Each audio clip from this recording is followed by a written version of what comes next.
This episode is brought to you by Shopify. Do you have a point of sale system you can trust, or is it a real POS? You need Shopify for retail. From accepting payments to managing inventory, Shopify POS has everything you need to sell in person. Go to shopify.com/system, all lowercase, to take your retail business to the next level today. That's shopify.com/system. Hi, welcome to Raising Me. I'm Adrienne Stein, and I am so excited you are here with us today because it is a fun and informative episode for any parent or caregiver who has ever had a conversation with a teen or a preteen and left wondering, what the heck did they just say to me, right? Raising my own hand here because I have both a preteen and a teen at home. Of course, back in our day, it was sweet, cool, awesome. My bad. Talk to the hand. Remember that one? Yeah. Not anymore. That is so dating ourselves. So today we're going to go through some of the words that you might be hearing around your house with Shannan King. She's part of the Gear Parent Network. That's a support organization run by parents for parents focusing on education and empowerment. Two things we're going to do today: educate and empower. She's going to help us navigate that vernacular minefield, whether your kids are just starting to bring these words home or you're trying to translate what your teen is saying or texting. Let's get started. Shannan, I am so excited to talk about this because I have a 15, almost 16-year-old, and then I also have a newly 11-year-old, and am often trying to figure out what the heck they're saying. But you know what? It's actually pretty important to learn this language, not just to decipher what they're saying, but as a way to communicate with them.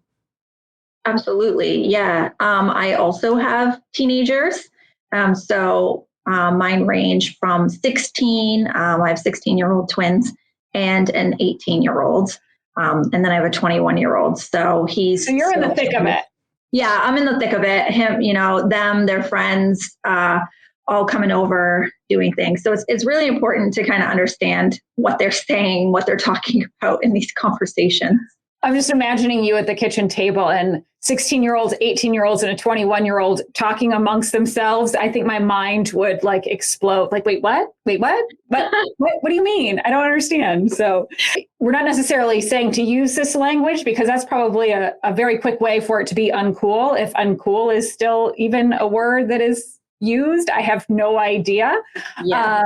But one thing I've noticed too, and your kids are a little bit older than mine, is that it kind of starts in the high school and then eventually makes its way down to middle and even elementary school, right? So I've had my going into 6th grade son use a word and my daughter will be like, nobody says that anymore. And I'm like, didn't you say that last week? It's hard to keep up, but do you find that it sort of filters down in the grades?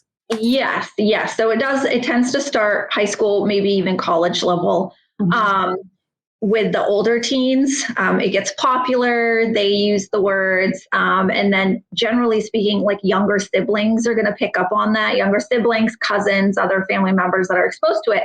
And so they kind of not that cool is necessarily the word, but in terms of for us, it'd be like, oh, I want to be like my cooler older cousin or my cooler older sister or brother. And so they're going to start using that same language. And so it kind of does trickle down. By the time it hits the elementary school level, it is sometimes out. It's out. And so, yeah. Like lame or whack or... cringe. Cringe is the current. Okay, I heard of cringe. Got it. Okay. So, what would be the equivalent to cool? I think our generation is like, oh yeah, that's cool. Or, oh, awesome. Is there a word that's equivalent to sort of that? There's a lot, actually. There's a lot of words. So it kind of would depend on context. So fire is a big one. That's fire. And it could be your hair could be fire. Your outfit could be fire. That party could be fire. So it's really dependent on the context, but there's a lot more too. But that's just kind of one of the That's one of them. I've heard that used. Yeah. I'm so cool. I'm so fire. I have heard that word. So we have this list, and there are more than 102 or more than 100 words and terms, 102 to be specific, on this list. Some of them have been around for a while, extra and a Karen. Yeah. Many of that is sort of in the very popular vernacular at this point. But let's talk about some of these terms on the list. It's different is one that I think is relatively new. I think. Help me be cool or fire. What does hit? If I told my daughter, oh, that hits different, what am I saying to her? Yeah. So that's generally like a positive phrase. It's emphasizing how good something is. So like for the example that I use in there, it's like, my coffee at home is good, but this Starbucks hits different. Like it's on another level. Got it. Okay. And fleek is something sort of positive too, right? Yes. Okay. So that's usually related to like some sort of trend, right? As being on fleek. So your outfit could be on fleek. Again, your hair, your nails. So it's kind of, again, a positive. As long as you're on fleek, it's positive. If you're not, then maybe not so much. Okay, so now that makes sense, what I have been told before. So big yikes. I mean, yikes, we've all heard, but you're saying that big yikes is something that kids are saying, or teens. Yeah. So this one, it gets used. It's been around for a little bit. So it's kind of like on the edge. Like some people are still using it. Some people aren't using it. So it's not as popular as it once was, but it is still there. So yeah, it's kind of, like yikes or no way. Right. Okay. It's just like really emphasizing the right. It's that it's almost like extra is one of the words that we hear, right? But it's almost like all of these words are a little bit extra. Okay, I gotcha. And how about Riz? Because I got a TikTok account, full disclosure, to keep up with what my daughter's doing there. And I hear a lot of people, or I see a lot of people in the comments talk about Riz. Yes. So Riz is a popular one right now. It's kind of like, I would relate it to the word charisma, actually. Okay. So if you think about it in those terms, it's your ability to for the definition that I use, it's like that you're good with pulling somebody or, getting somebody that you're interested in to like you. So like in a sentence, my daughter actually came home from a group outing and talked about this guy that was trying to riz her up, but she already has a boyfriend. So she wasn't interested, but it just kind of meant he was trying to chat her up, trying to talk to her. Maybe try to be charismatic. Right. Trying to be charismatic. So it's like a verb. You can riz somebody up, or it could be you have riz or you don't have riz. Okay. So whether or not you are charismatic or not charismatic. And you used a word in there, pull. Yeah. So can you translate? Yeah. So that would be like to get together with somebody. So dating, hanging out, chilling. Like there's lots of different words that get used. Vibing is another one. Vibing. I have heard vibing. Context. So those can be used in the context of the same sort of thing, pulling somebody. So it's all kind of related to what we might have called just dating or hanging out. In cap and no cap, that's been around for a little while. However, I think, as we talked about, maybe it starts in high school and moves its way to middle or elementary. For parents who might be listening to this, who have elementary or middle school kids who are starting to use or have been using cap or no cap, basically that's lie or no lie, right? Yeah. So it's basically lie or no lie. So and which means which? So cap would be lie and no cap would be no lie. So if they told you a story and then you asked cap or no cap, if they were like exaggerating it or lying, they'd be like cap because they were tricking you. Or if they were telling the truth, they'd be like no cap. Okay. And so the way I have remembered this is like you're wearing a hat and you're wearing a cap, you're hiding something. So you're lying, and the no cap, you've got nothing to hide. That's how I remembered it. Yeah, it's a good visual. Yeah, if you're a visual learner like that. Salty, we've heard salty. Basically you're annoyed and upset with somebody, right? Mm-hmm. Just kind of going through these. Yes, queen. And it's like yas. Oh, excuse me. I'm not. See, if I came home with this stuff, it would be so cringe. So it would be. Yeah. Spill the tea is basically tell me what's going on, right? Yeah, it actually is a lot of times related to gossip. Mm-hmm. So I personally, to picture this one, I like to think of little old ladies drinking tea and gossiping. It's a similar concept. My daughter will get out of school and she'll be like, Mom, I have some really great tea. And I'll be like, okay, what's going on? Spill it. So then she'll tell me some story about a friend. This couple broke up, or this person got together with this person finally. So it's usually related to gossip. Mm-hmm. Okay. I see that. Stan. Now, I've heard this being used, but I didn't quite know what it meant. Yes. So that one has actually been around for a little while. So it's kind of like a combo word. So stalker and fan. So that's where you get Stan. And also, surprisingly, it's related to, I don't know who knows Eminem from our generation. But there is a music video that he has in a song called Stan, and it is about a stalker fan. So kind of, I don't know that he coined the phrase, but it's kind of been around since then. And so now it's used to describe like an obsessive fan. So you might stan Taylor Swift, you might stan a TV show, and that's just indicating that you're like a really, really big, high-level fan. Got it. So it's kind of a throwback to... Yeah. This episode is brought to you by Shopify. Do you have a point of sale system you can trust, or is it a real POS? You need Shopify for retail. From accepting payments to managing inventory, Shopify POS has everything you need to sell in person. Go to shopify.com/system, all lowercase, to take your retail business to the next level today. That's shopify.com/system. You know what? So I'm going to talk about this one. And I know it's been around for a little bit, but I had not heard it. I actually didn't know what it was until I read it in my fifth grader's book report at the end of the year, the yeet. But I've since heard it often. But I read it in his book report. I was like, what does that mean? Where did you come up with this word?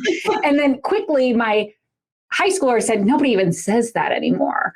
Yeah, it is out with the older kids. It has been very much still in, especially with elementary school aged kids and some of the middle school aged kids, or kids that kind of like stick with these things. Like I know we work with a lot of families with neurodivergent kids. And so like they'll get stuck on something. And so like this is a big one.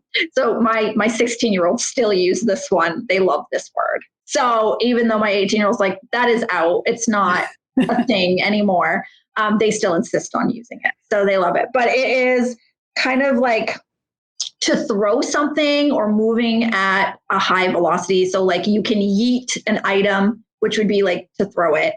Or you can say yeet if you see something being thrown. So it's kind of versatile like that. So like the sentence that I use is, that car hit the fire hydrant and then quickly went away. It went yeet because it went, like it could go yeet. You could just say the word when you see something, like if like one of my kids is throwing something and the other kid walks into the room, they'll say yeet. It's an interesting one. And these are, I remember several years ago hearing about the Visco girl. Yeah. Is that still a thing? I actually asked my daughter that because I usually update this with my 18-year-olds regularly to see kind of what needs to come off and what should maybe come on. And I said, is it still a thing? She's like, it's not necessarily huge right now, but there is a group of people that want to bring it back. So it might come back into popularity. Okay. So for parents or caregivers or anybody trying to interpret teen language, what does that mean if we're sort of new to this? Yeah. So Visco Girl would be kind of like, it's a very specific look. Actually, for our age, what I usually equate it to is if you remember the Valley Girl thing back in the day, a Visco Girl would be quite similar to a Valley Girl.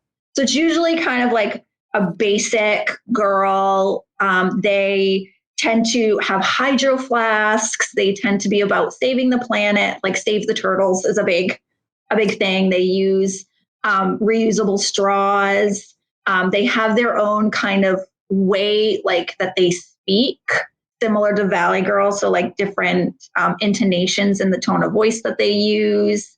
So like they tend to wear oversized t-shirts, scrunchies, shorts that you can't even see because all you see is the t-shirt. Well, I think a lot of teenagers style. Yeah, Birkenstocks.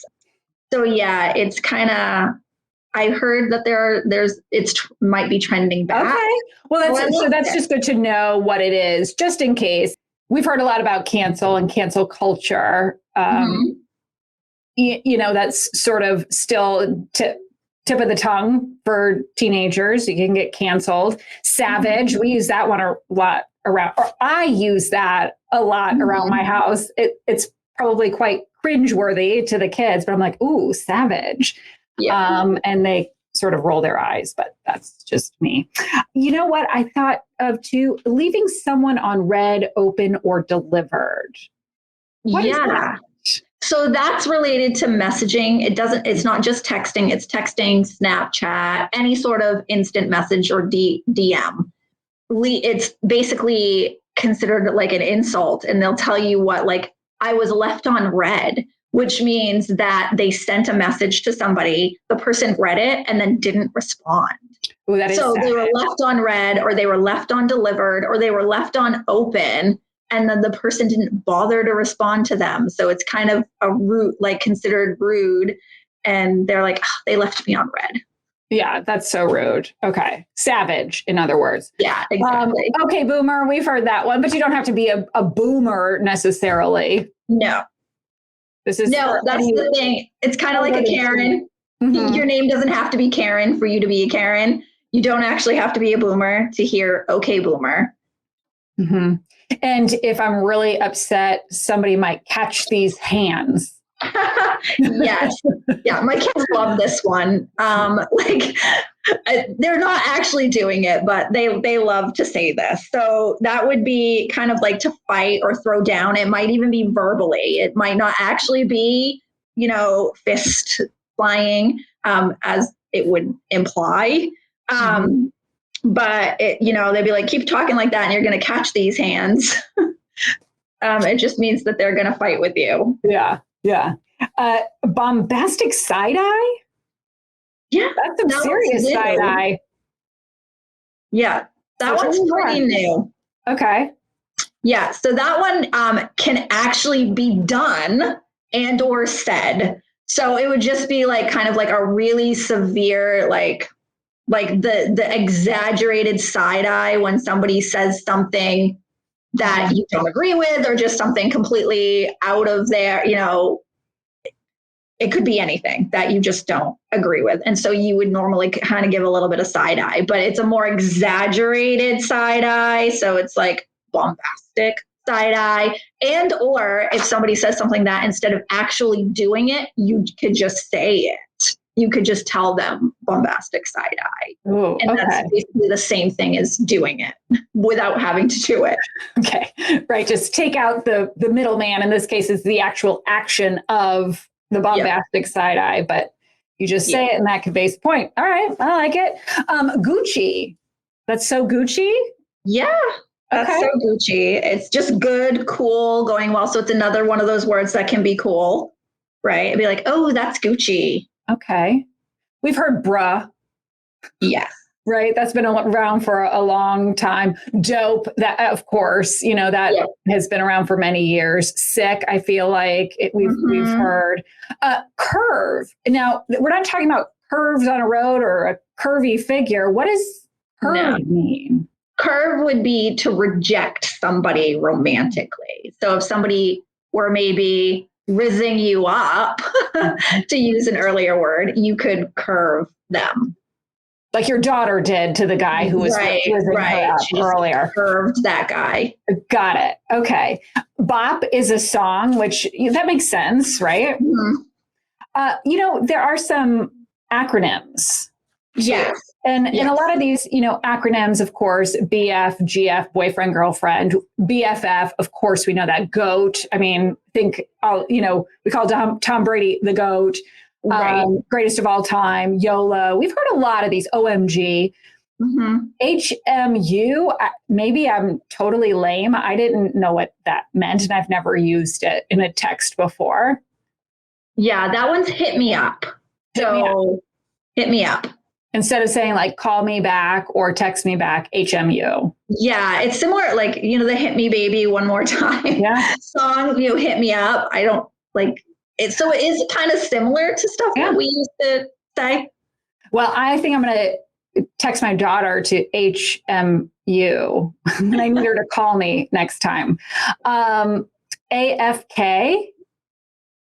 Yeah, so that one's in typing because that one's away from keyboard. So if you use that, if you're like stepping away, it's especially used in gaming, right? If you're gaming or you're doing something in a group online or you're in a group chat, you would say AFK, which means you're leaving your keyboard for a minute.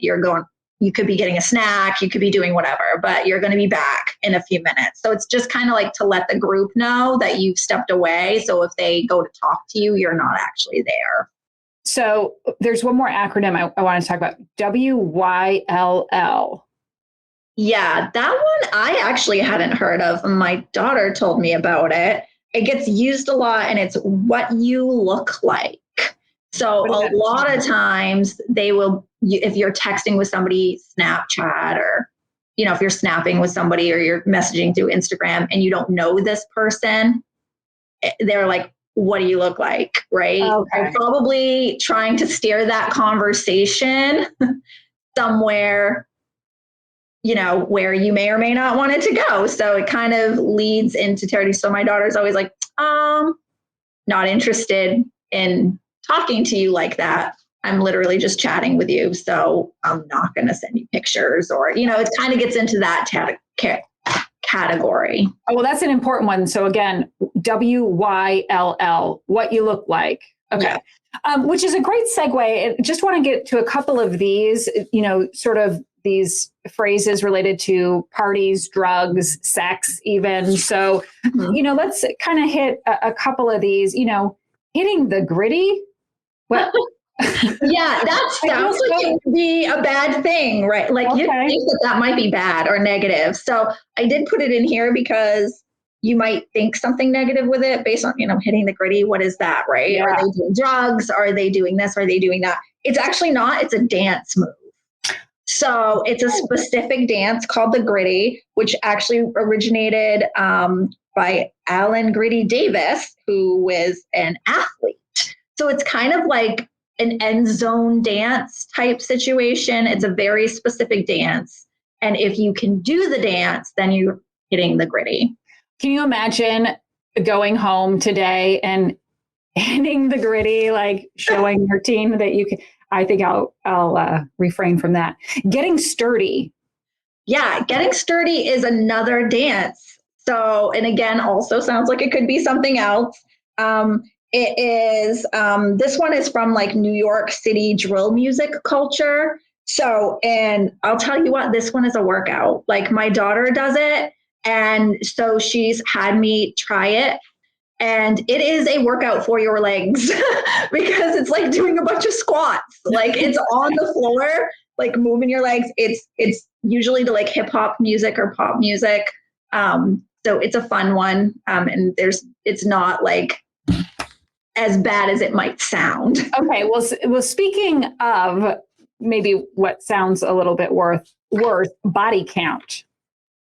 Yeah, so that one is more related to stuff. So that one is related to sex. So people refer to your body count, and that's basically the number of sexual partners that you've had. So if somebody asks you, what's your body count? They're asking you how many sexual partners that you've had. Okay, well, that's good to know. And turnt? So it just means, it could just mean really excited or wild, or it could also mean under the influence of alcohol or drugs. So a person can be turned, a party can be turned, video games can be turned. So it really depends. You have to, for this one, you have to pay attention to the context. So if they're talking about a party being turned, you might want to think about the fact that there may have been drugs and alcohol there, because that is, or a person was turned. That could be what it means, or it could just mean that it was really exciting. So you have to pay attention to that one. Right. Seek to understand. Maybe a few more questions. Right. Clarifying questions. Yeah. A couple others. CU 4-6. Yes. So that one is like the letter C, U, the number 4, and the number 6. But if you're texting that, that's something that parents or caregivers should probably be aware of. Right. Because that one it just stands for kind of what it sounds like. It's CU for sex. So it kind of almost sounds like what it is. Right. And then WTTP. Yes. So that one's want to trade photos. Want to trade photos. So that's similar kind of to what do you look like, right? Yeah, similar to what do you look like. But a lot of times it could also mean like nude photos. Okay. So again, you want to pay attention to context. Maybe clarifying questions again. Lots of questions. And then let's end on this one. POS. Because in my day, that stood for something else entirely. It did. And that's what I thought too. I was like, that does not, like, that stands for something else completely. And I think it does still stand for that in some ways. But in terms of for typing, it would mean like parents over shoulder. Mm-hmm. So a lot of times if you see that, then your child is probably having conversations that you might not approve of. And they're letting the other person know that, oh, my parents are here. So we're going to either need to change this topic or something's going to happen. So maybe there's like a cap happening. Right. Could be. We're hiding something, right?